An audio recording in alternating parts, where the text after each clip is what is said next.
This is a picture of George Washington and the Continental Army crossing the Delaware River during the American War for Independence in 1776 in the dead of winter. George Washington and the army crossed from Pennsylvania to New Jersey in order to attack the Hessians, who were German soldiers allied with England.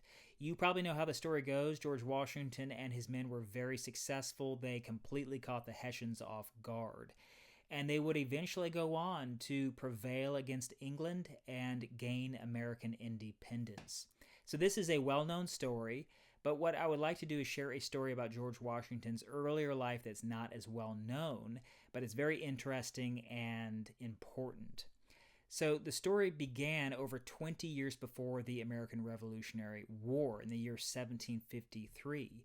You can see a picture of a very young and inexperienced George Washington. He was not known at this point, but this was his first big opportunity, and as a result of this adventure, George Washington would become known.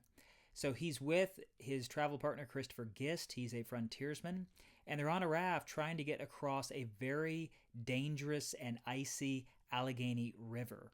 So I want to share what happened, but also why George Washington was on this journey in the first place. But before I do that, I do want to say that you can read a very interesting account of this story in a book called George Washington, The Forge of Experience by James Thomas Flexner. Flexner was one of George Washington's best biographers, and he wrote 5 books on George Washington. This particular book talks about the experiences of George Washington before the Revolutionary War and how he reacted to them. So it's a very interesting book. Okay, so some context. George Washington, again in the year 1753, found himself in a huge and very dangerous geopolitical conflict between England and France. These were competing nations. They were trying to gain supremacy over the other. There had been wars between them. There was about to be the horrible French and Indian War, or the 7 Years' War from 1756 to 1763. They were competing for land in the American continent, in particular the Ohio Valley territory, the Ohio River system area. They wanted that for trading purposes. They were also competing for alliances with the Indian tribes. But when England realized that France was starting to take control of the Ohio Valley with its fortifications, they decided to do something about it. So here is a picture of King George II, the King of England during this time, and then King Louis XV of France. And you have a picture of Robert Dinwiddie. He was the lieutenant governor of the Virginia colony, George Washington's home during this time. So ultimately, Robert Dinwiddie, the lieutenant governor, commanded George Washington, who was a young military major, to take a letter to the French and politely tell them to leave land that England believed was theirs, the Ohio Valley area.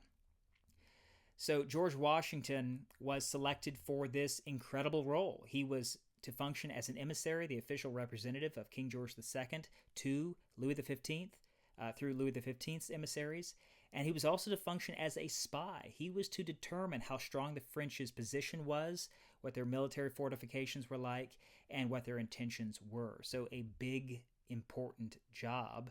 You can see a map that George Washington drew of his journey. He took 6 men with him and some pack animals with supplies. They left in November, so not a great time. They traveled across the Shenandoah Mountains, the Shenandoah Valley, and then the Allegheny Mountains, which are part of the Appalachian Mountains.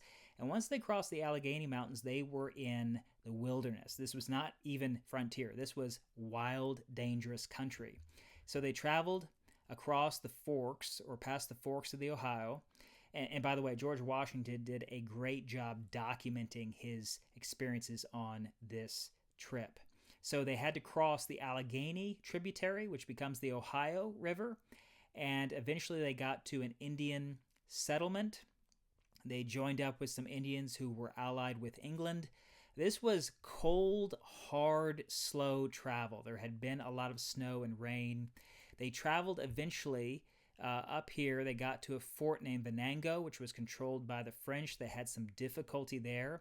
But their final destination was a fort called Fort Le Boeuf, just south of Lake Erie. So I want to show you a map to help you see where they were traveling.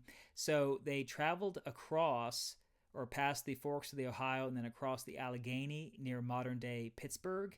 And so you can see how they're traveling up in western Pennsylvania, and they ultimately made it to northwestern Pennsylvania at Fort LeBoeuf. So here's a picture of the fort. George Washington and his men reached the fort. They delivered the letter to the commandant. As the commandant was reviewing the letter, he allowed George Washington to walk around without any guards, which was incredible. And so George Washington took advantage of that situation. He took excellent notes of the fort secretly. He noticed that there were 4 buildings comprising the center of the fort and 4 defensive military bastions made of logs stuck into the ground and sharpened at the top. There were artillery pieces on each bastion. There was an artillery piece pointing out the front. You had a chapel, you had a doctor's quarters, a supply area. You had barracks on the outside of the fort, a blacksmith shop, and you also had 220 canoes that had been made by the French, and more were being built. Those were essential for military transportation purposes on the Ohio Valley River. Okay, so here is a picture of George Washington delivering the letter to the Commandant, St. Pierre. George Washington and the Commandant were very polite. This was a high decorum situation. George Washington dined with the Commandant, but ultimately the Commandant rejected the letter, did not believe he needed to leave. He was going to pass it on to his leadership, and he wrote a letter for George Washington to deliver to his leadership. So George Washington knew he had to get back quick, but he also knew it was going to be a dangerous trip. It was very cold, December time frame. The Commandant did give George Washington 2 canoes and some provisions. So George Washington decided to split up the group. He sent some with the pack animals. He was very concerned those animals were not going to make it. He and a few others took the canoes. The problem was they were on the French Creek, a tributary, and it got kind of shallow. So they had to actually get out of the canoes and walk the canoes to guide them, keep them from tipping over in shallow, cold water. So eventually they made it to the land area. They cut across Pennsylvania here. They decided, George Washington decided to walk ahead of the pack animals and the group to make better time. They were moving too slow with the animals. So he and Christopher Gist moved on ahead. This was very dangerous. There were a lot of enemies, or at least potential enemies in the area. They eventually got to an Indian town called Murdering Town, met an Indian who agreed to be their guide. The Indian offered to take George Washington's pack. George Washington allowed him to do that. But as they were walking, they started to distrust the Indian. They did not believe the Indian was taking them in the right direction. Eventually, the Indian offered to take George Washington's rifle, but George Washington refused. So eventually, they did get to a clearing, and the Indian did something not so great. He ran ahead, spun around, aimed his rifle, and shot at George Washington and Christopher Gist. Thankfully, he missed. And as he was trying to reload, George Washington and Gist grabbed the Indian. They did eventually let him go. They believed that the French had told the Indian to scalp them. So they got away as fast as they could. Eventually, they got to a small tributary called Piney Creek. And eventually, they made it to the Allegheny River. Now, again, it's extremely cold, but unfortunately, the river had not frozen over. So they had to build a raft. They spent all day building this raft. They were able to launch it in the evening. But the problem was the Allegheny River was very icy, and George Washington tried to slow the raft at one point with his pole to avoid ice, but that caused him to get catapulted into the river. Now, thankfully, he was able to grab on to part of the raft, and Christopher Gist helped him get back in the raft. And so he was very cold. They had to go for an island in the middle of the Allegheny River, and they were able to stay there for the night, and it got extremely cold. But thankfully, the next day, the river had frozen over, and they were able to walk across. So they were able to get back to Virginia.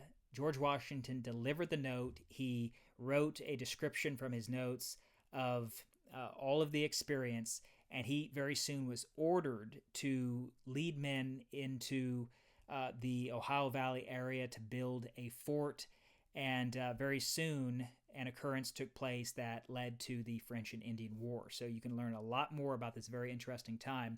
But George Washington, very young, very inexperienced, succeeded in this very difficult journey. And I want to show you a place that you can visit today that kind of commemorates where George Washington and Christopher Gist crossed the Allegheny River that very cold night. This is the Washington Cross Bridge in Pittsburgh. Okay, so I want to give you some takeaways. What can we learn from this? Well, I think a lot. George Washington in his later life was thinking back about this story, and he wondered why someone so inexperienced and young was picked for such an important mission. Well, I think he was picked for a few reasons. Number one, he knew the frontier. He was a surveyor as a teenager in the Shenandoah Valley, so he developed some skills as a frontiersman, and he knew the area there. Also, he developed a reputation as a dependable person, so he had good character and he got his assignments and his jobs done well. So here are some takeaways. I would say do something and develop a skill. Become good at something and see where that skill takes you. Maybe you'll develop a very interesting skill and interest. You never know where that could take you. Become a go-getter. Be very proactive. George Washington was a very proactive person. You can see that on this journey. Make friends. George Washington did develop a network, and at one point he decided that he wanted to have a military career, so he met the people he needed to meet to give him a command of his district, and that took place, and that's why he was a major when he started this journey.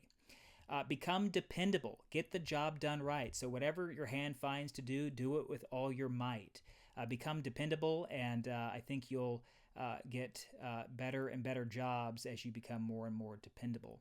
And never give up. Rise above difficulty. So George Washington, even though he was inexperienced and very young, he had confidence, and he just believed that whatever difficulty he came across, he could overcome that difficulty, and he certainly did on that trip. Okay, well, I hope you enjoyed the video. I will see you next time.